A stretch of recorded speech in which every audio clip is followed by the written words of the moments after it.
Imagine a shoe where every curve and every contour is bespoke to your foot. Step into the future with me as I take you through the latest generation of these 3D printed Vivobiome shoes, the future of footwear.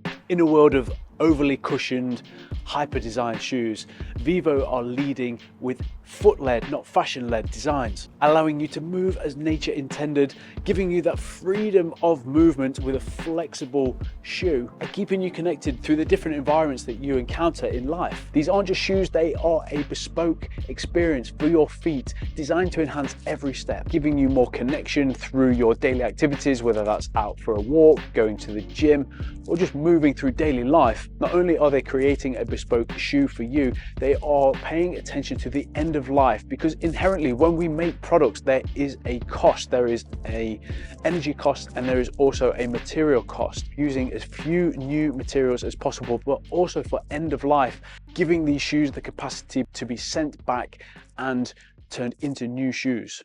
As a Vivo pioneer, I am fortunate to be one of 200 people that got early access to the Vivobiome Programme. In previous videos, I documented the process of going to London, getting my feet 3D scanned, and then these were the first generation of the Vivobiomes. An absolutely incredible first step. There was some feedback that I gave. My feedback, along with the other pioneers, has gone into this generation 2. And the best feedback I can give is these are starting to feel like a proper production shoe now. I was very aware with the generation 1 that they felt like a prototype, and even holding them now, they do feel a little heavier. They don't move quite as freely as I would like. Also, because of my width of foot, I have a foot that is shaped like a pork chop. So I have a very wide foot, so sometimes I have to go up a size in length just to enable me to get more width.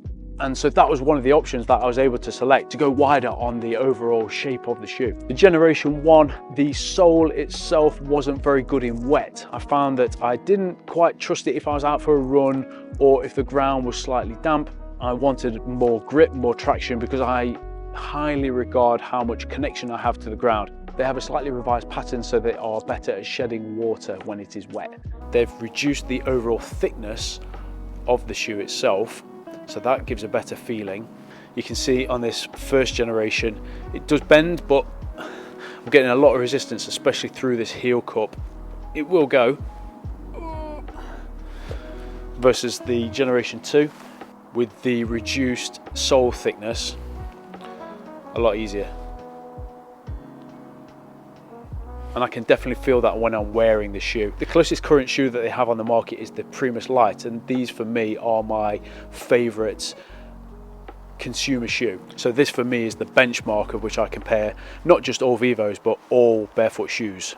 These shoes aren't just a prototype, they are a testament to the power of technology and craftsmanship. I'm so stoked to be involved in this pioneer program, and I'm also so impressed by what's happened by generation 2. There is a generation 3 on the way, and these are already blowing my mind as to what they have been able to achieve in such a short space of time with our feedback. I'm keen for what the future holds. Let me know in the comments what you are excited about. Unfortunately, these aren't available to the general public just yet, but if you are looking to start your barefoot journey, check out the link in the description, grab yourself a discount and help support the channel. Remember, get outside and explore what you are capable of through this human journey. Peace.